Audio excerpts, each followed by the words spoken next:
ଶକ୍ତି ମହାମଣ୍ଡଳ ଏସ୍ଏଚ୍ଜିର president. ଆମେ ଆସିଥିଲୁ, ଆମେ ଗୋଟେ ଗ୍ରୁପ୍ଟେ 1.5 ବର୍ଷ ହେଲା କରିଛୁ। ସେଇ ଗ୍ରୁପ୍ରେ ରିଭଲ୍ଭିଂ ଫଣ୍ଡଟା ଏପର୍ଯ୍ୟନ୍ତ ମିଳିପାରୁନି।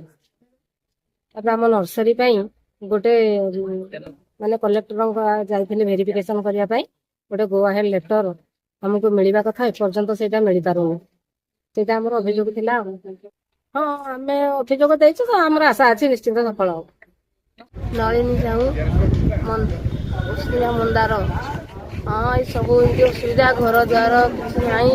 ତାପରେ ମରିଯାଇଛନ୍ତି, ସ୍ୱାମୀ ମରିଯାଇଛନ୍ତି, 6 ବର୍ଷ ହେଲାଣି, ଛୋଟ ଛୋଟ ଛୁଆ 2 ଜଣ।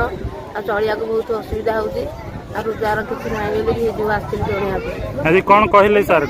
ସାର୍ କହୁଛନ୍ତି ହଉ ତମ କଥା ବୁଝିବୁ ବୋଲି କହୁଛନ୍ତି ତ।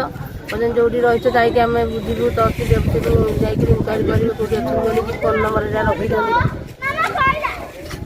ଆଉ ଛୁଆଙ୍କୁ ପାଠ ପଢିବାକୁ ଟିକେ ଚାହୁଁଥିଲେ କିଛି ସହଯୋଗ ପାଇବାକୁ, ଛୋଟ ଛୁଆ 2 ଜଣ। ପ୍ରତି ମାସରେ ଯେମିତି 4ଟି ଅଛି ସୋମବାର, ପ୍ରତ୍ୟେକ ସୋମବାରରେ ଜିଲ୍ଲାସ୍ତରୀୟ ଗ୍ରିଭାନ୍ସ ଜନଶୁଣାଣି ବିଭିନ୍ନ ବ୍ଲକରେ କରାଯାଉଛି। ତ ସେଇ ନ୍ୟାୟରେ ଆମର ବି ଗତ ଥରକ ଗୋଟେ ପଞ୍ଚାୟତରେ କରିଥିଲୁ, ଏ ଯୋଉ ଲେଖାକା ପଞ୍ଚାୟତରେ। ଏଇଥରକ ଆମର ଥିଲା ବ୍ଲକ ହେଡକ୍ୱାର୍ଟରରେ। ଆଜି ଜିଲ୍ଲାପାଳ ଯେହେତୁ ଅଲଗା କାର୍ଯ୍ୟକ୍ରମରେ ବ୍ୟସ୍ତ ରହିଲେ, ମାନନୀୟ ଉପମୁଖ୍ୟମନ୍ତ୍ରୀଙ୍କ କାର୍ଯ୍ୟକ୍ରମ ଥିଲା ମଙ୍ଗଳହାଟରେ, ତ ଜିଲ୍ଲାପାଳଙ୍କ ବଦଳରେ ଆମର ମୁଖ୍ୟ କାର୍ଯ୍ୟନିର୍ବାହୀ ଅଧିକାରୀ ଜିଲ୍ଲା ପରିଷଦ ଢେଙ୍କାନାଳ, ତାଙ୍କରି ଅଧ୍ୟକ୍ଷତାରେ ଆଜି ଆମର ଗ୍ରିଭାନ୍ସ ଜନଶୁଣାଣି କାର୍ଯ୍ୟକ୍ରମ ଗ୍ରହଣ ଏଥିରେ ପାଖାପାଖି 100ରୁ ଉର୍ଦ୍ଧ୍ୱ ଅଭିଯୋଗ ଆମ ପାଖକୁ ଆସିଥିଲା। ତୁରନ୍ତ ସମାଧାନ ପାଇଁ ତାଙ୍କୁ ପଠାଗଲା ଆସିଷ୍ଟାଣ୍ଟ ପାଇଁ।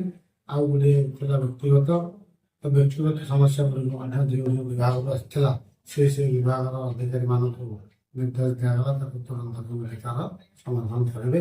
ଏଥିରେ ଆମର ଉପଜିଲ୍ଲାପାଳ ମହୋଦୟ, ଆମର CDMO, ଆଡିସନାଲ ଇନ୍ସପେକ୍ଟର, ପ୍ରାୟ ସମସ୍ତ ବିଭାଗର ଜିଲ୍ଲାସ୍ତରୀୟ ଅଧିକାରୀମାନେ ଏଠି ଥିଲେ।